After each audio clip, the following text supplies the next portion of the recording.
Assalamualaikum warahmatullahi wabarakatuh. Perkenalkan nama saya Abdul Umar Arifin dari kelas MP 4401. Kali ini saya akan mempresentasikan tugas besar MHC saya yang berjudul PHK Massal PT Sampurna. Nah, jadi PT Sampurna ini dulu sempat menghebohkan dunia buruh, yaitu eh, PT Sampurna melakukan PHK massal sebanyak ribuan orang. Jadi, kenapa saya pilih topik ini? Karena menurut saya mungkin banyak perusahaan yang sudah melakukan PHK massal ini, tapi PHK di PT Sampurna ini cukup viral dan menarik perhatian saya untuk membahas kasus ini. Nah, yang pertama yang saya bahas adalah awal mula terjadinya PHK massal PT Sampurna. Nah, seperti yang sudah saya lampirkan di sini, menurut artikel dari CNBC, PT Sampurna ini telah mem-PHK sebanyak 7.894 karyawan. Nah, 7.000 lebih itu bukanlah angka yang kecil ya untuk sebuah perusahaan. Tentunya sangat banyak sekali. Jadi, mungkin itu salah satu penyebab kenapa kasus ini sempat menjadi trending topik.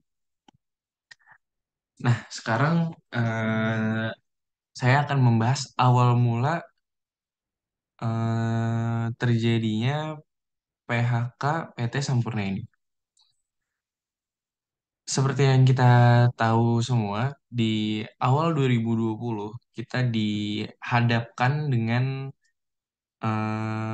pandemik. Jadi di awal pandemi kemarin, banyak sekali perusahaan yang melakukan PHK massal ke perusahaan-perusahaan besar. Tapi mungkin untuk PT yang satu ini sangat mengecewakan ya untuk para buruh yang bekerja di sana. Nah, akhirnya HM Sampurna melakukan klarifikasi yang cukup em, yang cukup mengagetkan. Nah, di situ dia bilang kalau demi memutus penularan fasilitas di produksi tersebut, kami menghentikan sementara kegiatan produksi di tanggal 27 April 2020. Sesuai dengan arahan dan pemerintah, langkah yang sama juga diambil untuk fasilitas produksi rungkut satu di Surabaya. Nah, jadi PT Sampurna ini benar-benar menghentikan produksinya di tanggal 27 April eh, yang mungkin itu cukup beresiko ya untuk suatu perusahaan karena menghentikan produksi. Nah, terus kita lanjut ke sikap perusahaan. Jadi PT Sampurna ini untuk mengatasi sulitnya terjangan terjangan pandemik ini, hmm, ya mereka cukup bijaksana terhadap karyawan mereka. Jadi mereka tidak mau mengecewakan atau menyusahkan karyawan mereka. Nah, seperti yang sudah disampaikan oleh Presiden Direktur dari Sampurna, perusahaan telah mengumumkan kepada karyawan untuk memberi stabilitas ekonomi selama pandemi COVID-19. Jadi selama pandemi COVID-19 ini, eh, PT Sampurna tetap memberikan hak para buruh seperti gaji, tunjangan, tanpa mengurangi atau eh, mungkin ada seluk-beluk potong potong gaji untuk eh, fasilitas kesehatan perusahaan. Jadi mereka tetap memberikan kesejahteraan kepada karyawan mereka. Nah, akan tetapi HM Sampurna juga mengatakan kalau upaya itu antara lain pembatasan kegiatan karyawan, penyediaan tempat cuci tangan dengan sabun, pemeriksaan kesehatan, dan jarak fisik sempurna mengharuskan wanita hamil atau yang berusia di atas 50 tahun untuk bekerja di rumah. Nah, seperti yang sudah disampaikan di awal, kalau awalnya PT Sampurna ini telah menghentikan produksinya. Lalu, PT Sampurna ini juga memperlakukan WFH, work from home, untuk wanita-wanita di bawah, di bawah, untuk wanita di atas 50 tahun yang untuk bekerja di rumah. Nah, dari semua keputusan dan masalah PT Sampurna ini, akhirnya PT Sampurna ini melakukan keputusan. Di sini ada dua keputusan, yaitu ada keputusan awal dan keputusan akhir. Nah, keputusan awalnya itu tadinya seperti yang sudah saya bilang, keputusan awalnya ini mereka ingin tetap menjaga karyawan mereka tetap sejahtera. Jadi mereka bagaimanapun caranya, mau maupun mereka sedang memberhentikan produksi, mereka tetap ingin mensejahterakan karyawannya. Dan sudah dikatakan juga bahwa perusahaan telah mengumumkan pada karyawan untuk memberi stabilisasi ekonomi selama masa pandemi COVID-19. Kami percaya hal ini sangat penting agar demi menjaga semangat dan optimisme setiap karyawan sehingga melewati situasi yang tidak menentu ini. eh Sebenarnya cukup cukup mulia dan bijaksana sikap PT Sampurna yang diberikan. Cuma ya angka tidak bisa berbohong.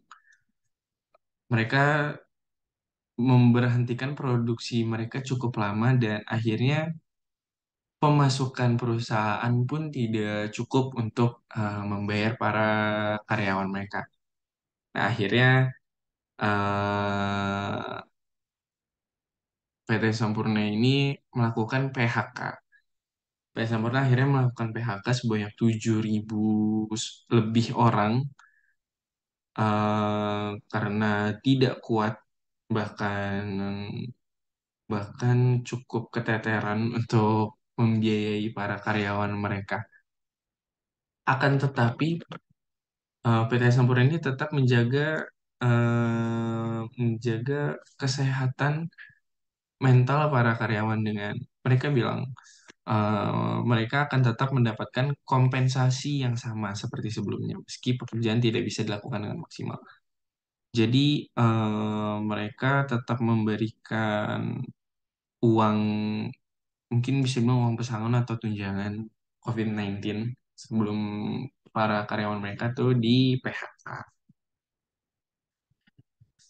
Nah, dari kasus yang sudah terjadi tadi, menurut saya yang dilakukan PT Sampurna ini cukup cukup berani ya, karena banyak perusahaan yang tidak mau mengambil risiko dengan mempertahankan karyawan mereka dengan kondisi ekonomi perusahaan yang cukup bisa dibilang cukup turun lah ya, bahkan sangat turun untuk sebuah PT rokok di Indonesia karena eh, di masa pandemik ini mengutamakan kesehatan.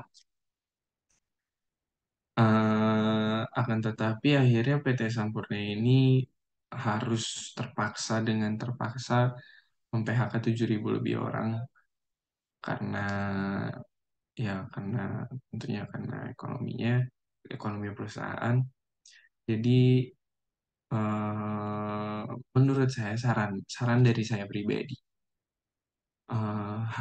seharusnya PT Sampurna ini melakukan eh, istilahnya express shifting mungkin ya.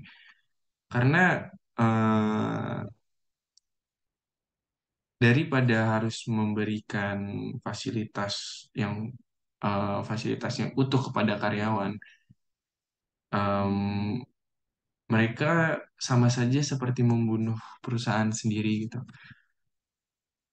Maksud saya dari express shifting ini adalah jadi jam kerja karyawan itu dikurangin dan gaji gaji mereka pun juga bisa dikurangin gitu.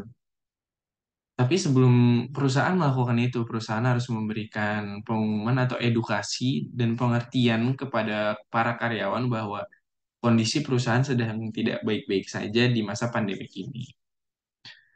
Mungkin hmm, cukup sekiannya presentasi dari saya dan saran saya. Eh, untuk itu, terima kasih atas waktu yang sudah diberikan. Kurang lebihnya mohon maaf. Assalamualaikum warahmatullahi wabarakatuh.